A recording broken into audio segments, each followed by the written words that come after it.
8 নম্বরে কি বলা হয়েছে তোমাদের, যে কোনো বাড়িতে 98,000 গ্রাম চাল রয়েছে। 98,000 গ্রাম ওজনের কথা বলেছে, হ্যাঁ, 1 কেজি, 1.5 কেজি, 2 কেজি, এখানে 98,000 গ্রামের কথা বলেছে। চাল রয়েছে। তাদের যদি প্রতিদিন 650 গ্রাম চাল খাবারের জন্য লাগে, তবে কততম দিনে তাদের এই চালগুলো শেষ হয়ে যাবে, সংরক্ষিত চাল শেষ হয়ে যাবে। ঠিক আছে, আমরা কি লিখব, যে তাদের চাল রয়েছে বা তাদের চাউল রয়েছে, আমরা যদি লিখি 8 নম্বর সমাধানের ক্ষেত্রে দেখো, তাদের চাল লাগে 650, একদিনে চাল লাগে, অর্থাৎ 650 গ্রাম চাল লাগে একদিনে তারা 650 গ্রাম চাউল রান্না করে খায়। অতএব 1 গ্রাম চাল কতদিন খাবে তারা? একদিনই তো খাবে, তাহলে এক ওপরে 650 গ্রাম নিচে। এরপরে আমাদেরকে বলেছে যে তাদের সংরক্ষিত চাউল রয়েছে 98,000 গ্রাম। 98,000 গ্রাম চাউল রয়েছে। তাহলে আমরা যদি এটাকে কি করি, তাহলে আমরা 1 গুণন 98,000 গ্রাম এবং নিচে লিখব 650। ঠিক আছে, এটা তার একদিনে চাল লাগে সেই জন্য। ঠিক আছে, এই নিচের এই দুইটা, এই শূন্য আমরা কী করব, শূন্য যদি আমরা ভাঙি, তারপরে আমরা এটাকে যদি ভাগ করি, এই সংখ্যাটাকে দিয়ে যদি আমরা ভাগ করি, তাহলে দেখো কত হয়। আমাদের রয়েছে 65 ভাগ 9,800। এবার যদি আমরা এটাকে একবার দিই 65, তাহলে কত পাবো আমরা? 3 এবং 3। এরপরে এই শূন্য যদি আমি এখানে শূন্য করি, তাহলে আমার এখানে কতবার দেবো? 6 বার। 6 বার যদি দিই, 5 6 30-এর শূন্য হাতে থাকে কত আমাদের? 5 6 30-এর শূন্য হাতে থাকে 3, এবং 6 6 36 আর 3-এ বেশি হয়ে যাচ্ছে, 39 বেশি হয়ে যায়, সেজন্য আমি এই শূন্য এখানে কাউন্ট করব।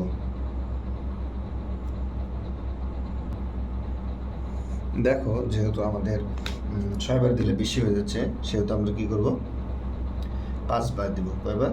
5 বার। 5 বার যদি দিই, তাহলে আমি কত হয়? 5 5 25-এর 5 হাতে থাকে 2, 5 6 30 আর 2-এ কত হয়? 32। ঠিক আছে, এবার যদি এটাকে আমি ভাগ করি, বিয়োগ করি, তাহলে 5 আছে 10 5-এ 3 3 মিলে শূন্য, এই শূন্য যদি এখানে নামাই, এটা যেহেতু ছোট সংখ্যা, তাহলে এখানে আমি একটি শূন্য উঠাই দিব। 50 গ্রাম। ঠিক আছে, এই 50 আমাদের কত রইবে? 50 গ্রাম চাল অবশিষ্ট থাকবে। তাহলে আমরা 150 দিনে কি করতে পারি? 150 দিন খাওয়ার পরেও আমাদের কত গ্রাম চাল থাকবে? 50 গ্রাম চাল থাকবে।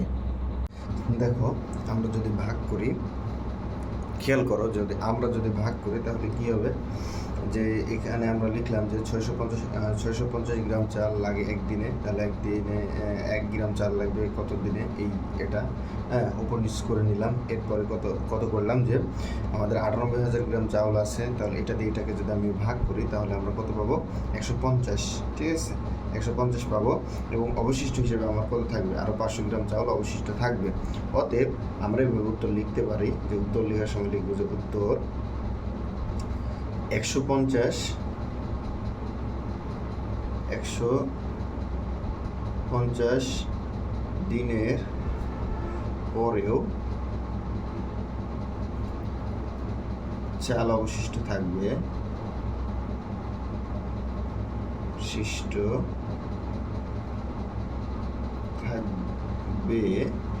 500 গ্রাম। ঠিক আছে, 500 গ্রাম। 151তম দিনে চাল শেষ হবে। ঠিক আছে, এটা এভাবে লিখব। কিংবা এখানে আমরা অতএব ব্যবহার করে এতটুকু লিখে উত্তর, এখানে অতএব ব্যবহার করে উত্তর লেখার সময় শুধুমাত্র 51তম দিন লিখলেও তাও আমাদের হবে। 151তম দিনে 151তম দিন চাল শেষ হবে। আশা করি এটা নিয়ে আর তোমাদের কোনো সমস্যা নেই। এরপরে দেখো 9 নম্বর অঙ্কে কি বলেছে যে একটি বই, 9 নম্বর অঙ্কে বলেছে যে একটি বই তৈরি করতে 138টা কাগজ লাগে। একটি বই তৈরি করতে 138টা কাগজ লাগে, তাহলে 70,000টা কাগজ দিয়ে আমাদের কয়টি বই তৈরি করা যাবে? তাহলে আমাদের একটি বইয়ের জন্য কয়টি তা লাগে? 138টি। আমরা লিখব 9 সমাধান 138টি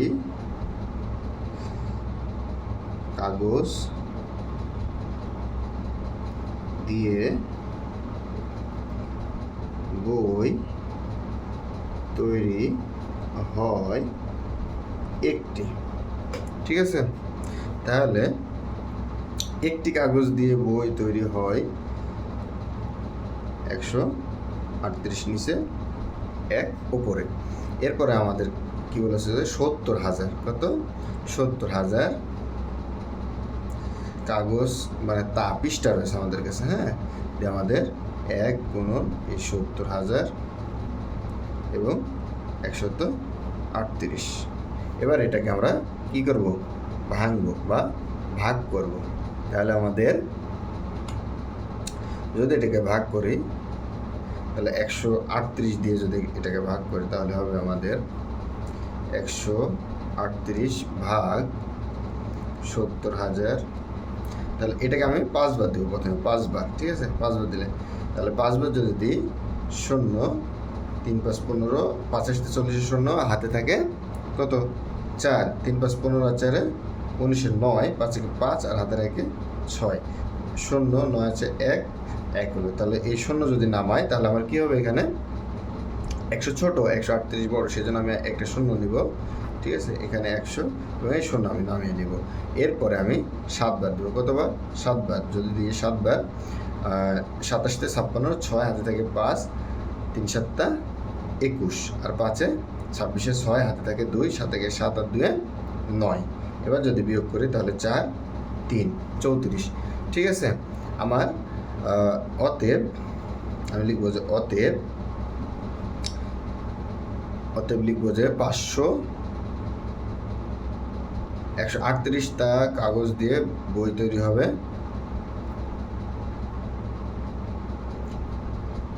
বই তৈরি হয় 507টি। 138টা কাগজ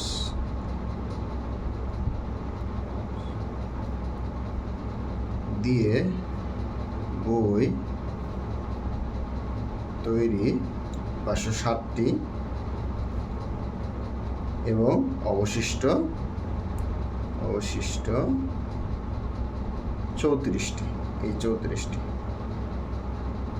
তা। ঠিক আছে, উত্তর 138,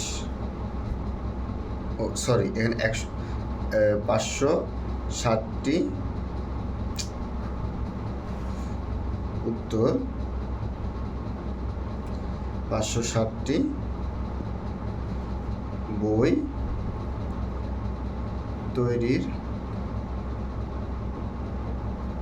পরে 34টা অবশিষ্ট থাকবে।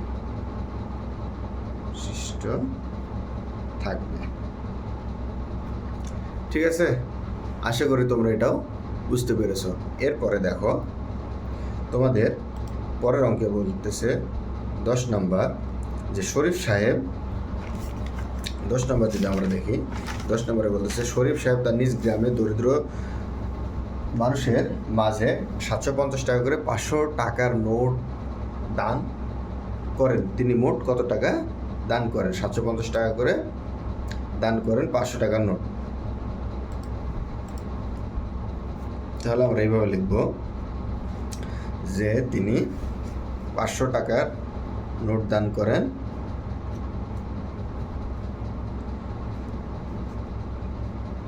500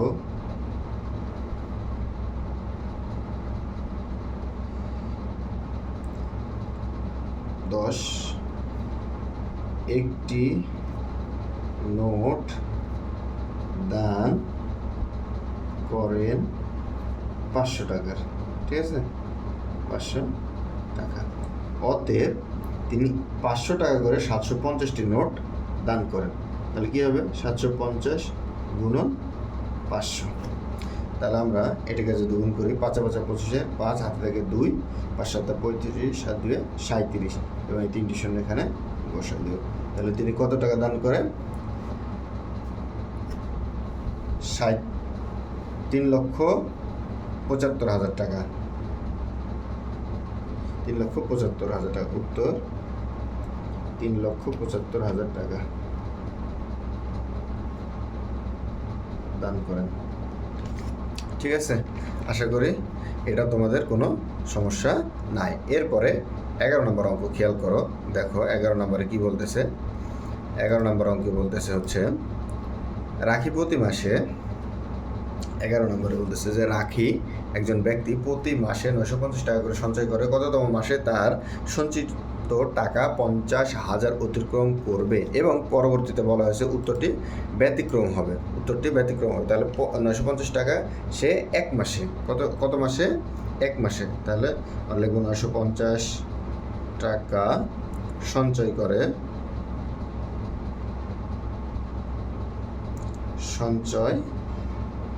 করে কয় মাসে? এক মাসে।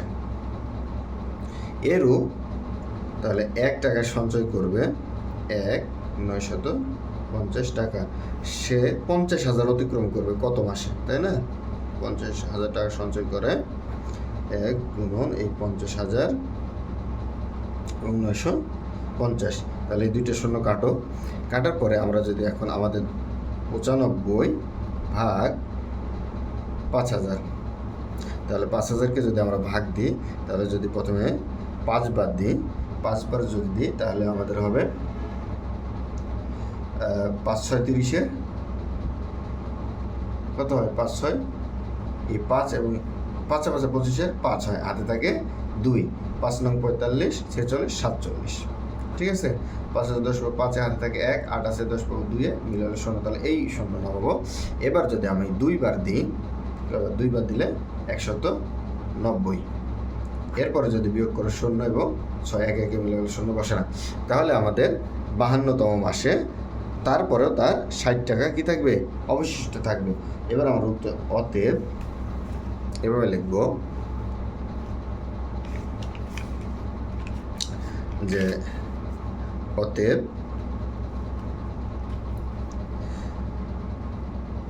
52তম মাসের পরেও 60 টাকা অবশিষ্ট থাকবে 53তম মাসে অতিক্রম করবে।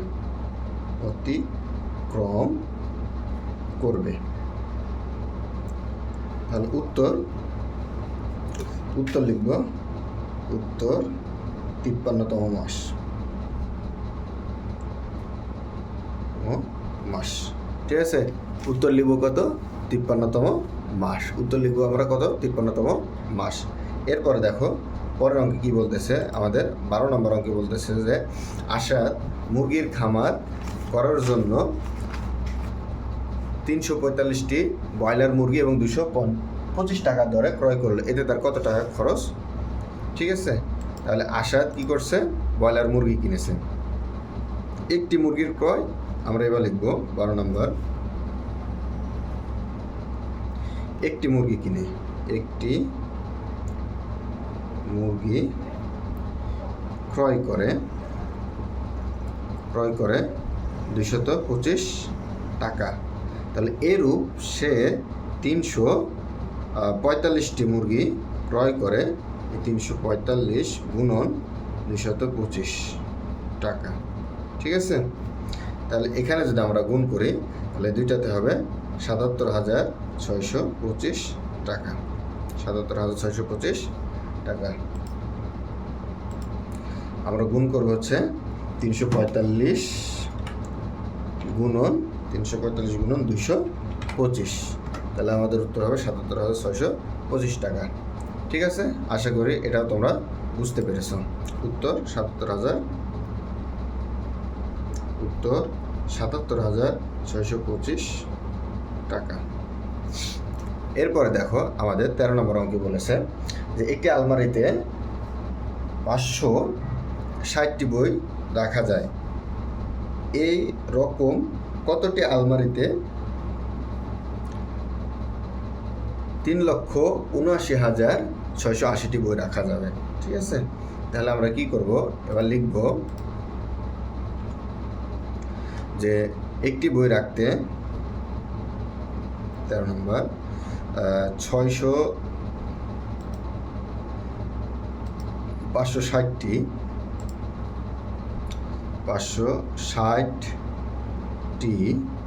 বই রাখা যায়। বই রাখতে আলমারি প্রয়োজন, আলমারি লাগে একটি। ঠিক আছে, অতএব একটি বই রাখতে আলমারি লাগবে কতটি? 560, শুধুমাত্র ডিভাইডেড।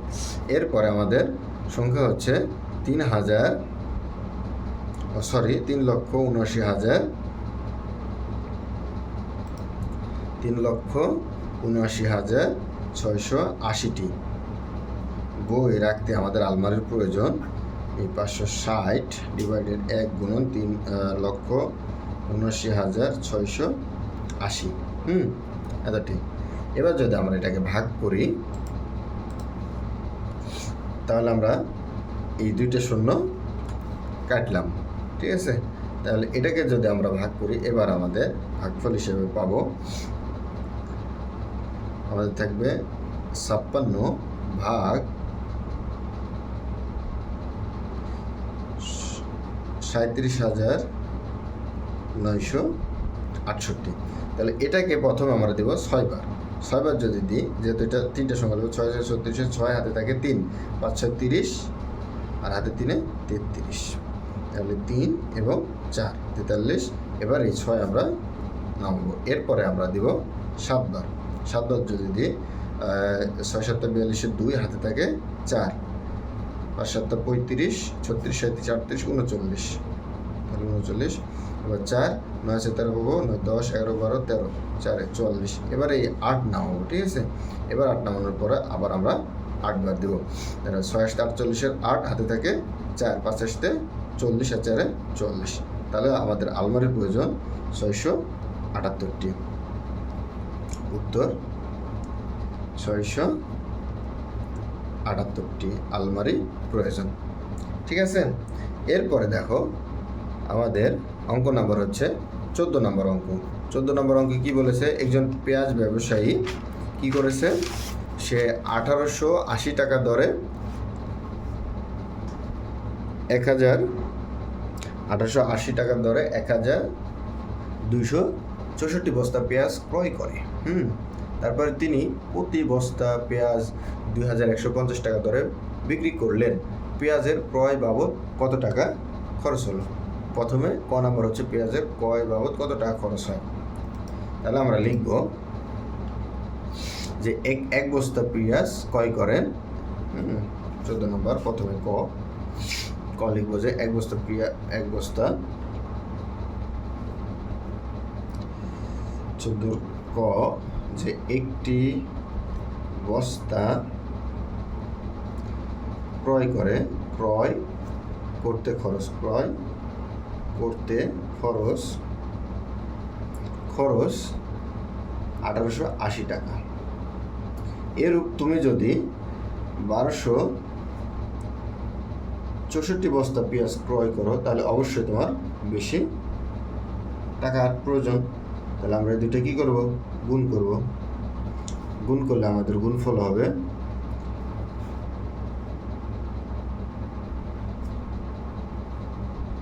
23,76,320। 23,76,320 আমরা 1880 গুণন 120 64, তাহলে আমাদের 23,76,320। ঠিক আছে, এটা হচ্ছে ক নম্বরের উত্তর। এরপরে দেখি দ্বিতীয় নম্বরে, খ নম্বরে এবার বলেছে যে খ নম্বর, যে একটি বস্তা লাভ হয়, একটি বস্তায় লাভ হয় কত টাকা? 50 থেকে আমরা যদি 1880 টাকা বাদ দিই, তাহলে আমরা পেয়ে যাব আমাদের 270 টাকা এক বস্তায় লাভ হয়। তাহলে আমাদের অতএব আমাদের বস্তা ছিল 1264 বস্তা আমরা পেঁয়াজ বিক্রি করি। হ্যাঁ, তাহলে আমাদের ওই 1264 বস্তাতেই তো প্রতি বস্তাতে লাভ হয়। তাহলে এক বস্তাতে যদি 270 টাকা লাভ হয়, তাহলে সবগুলো বস্তাতে আমাদের লাভ হবে 3,41,280 টাকা। 3,41,280 টাকা। আমরা কত? 1264 গুণন 270, 3,41,280 টাকা। উত্তর 3,41,280 টাকা লাভ হয়। ঠিক আছে, আশা করি বুঝতে পেরেছ।